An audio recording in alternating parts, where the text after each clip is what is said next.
O governador Pedro Tax se reuniu com representantes do setor sucro-alcooleiro de Mato Grosso na última quinta-feira. Na ocasião, foi firmado um pacto de reequilíbrio fiscal e desenvolvimento do Estado e também desse segmento.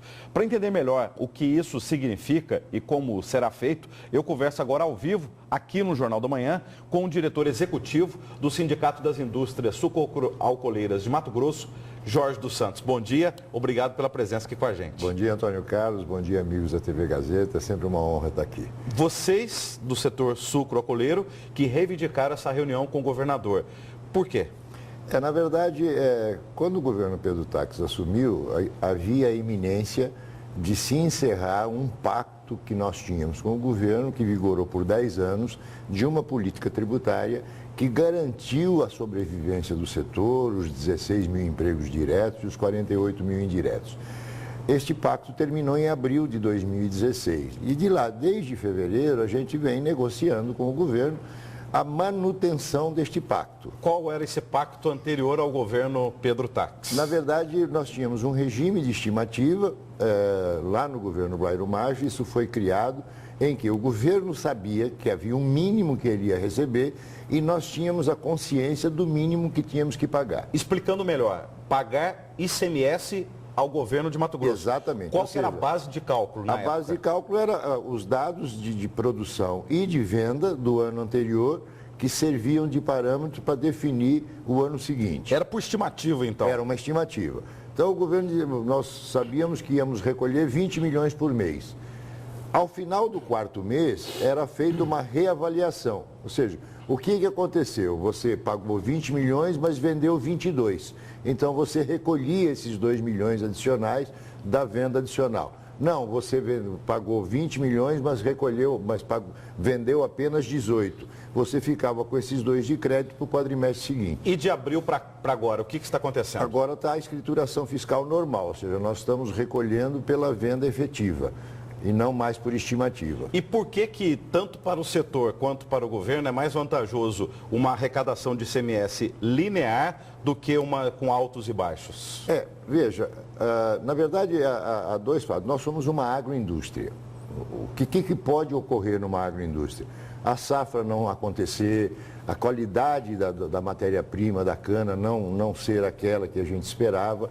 Então, você tendo esta possibilidade de pagar mais o que vendeu a mais, se a matéria-prima rendeu, se o mercado foi atendido, etc.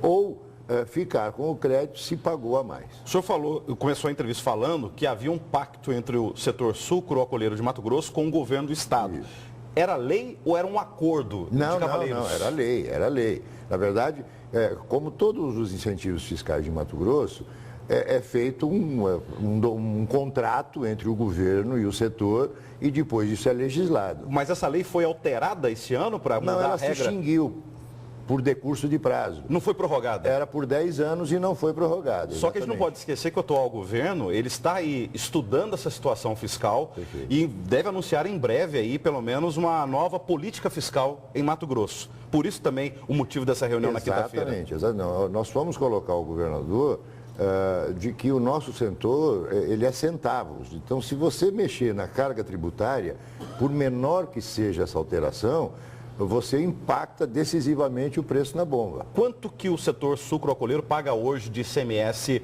por cada litro de etanol vendido? Em torno de 12%. Tá? Então, veja, nós estamos cientes da necessidade que o governo de Mato Grosso tem de fazer caixa. O RGA está aí, que não nos deixa mentir, toda essa celeuma que foi criada. De qualquer maneira, nós não podemos também esgarçar. Se o remédio é maior do que a doença, ele mata o doente. Então, o que nós estamos colocando para o governo em sucessivas reuniões é de não esgarçar esse tecido. Só para a gente ter também uma noção desse setor de combustíveis mais amplamente. Qual que é a política fiscal que incide sobre óleo diesel, gasolina, os derivados do petróleo e sobre o gás natural vindo da Bolívia? Veja, na verdade, como a minha área é o etanol, tá certo? O que eu posso dizer é o seguinte: no caso do etanol incide só o ICMS. No caso da gasolina, incide também a CID, a CID é ótimo, né? Mas nós temos também a CID, que é uma taxa que é cobrada hoje de 12 centavos e que é distribuída entre estados e municípios também. Eu vou recolocar a pergunta.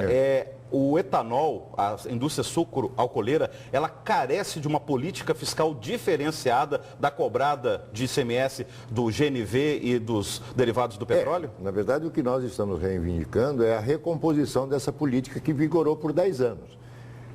Não queremos nada novo, não queremos reinventar a roda. Isso acontece em outros estados brasileiros também, essa política? Sim, sim.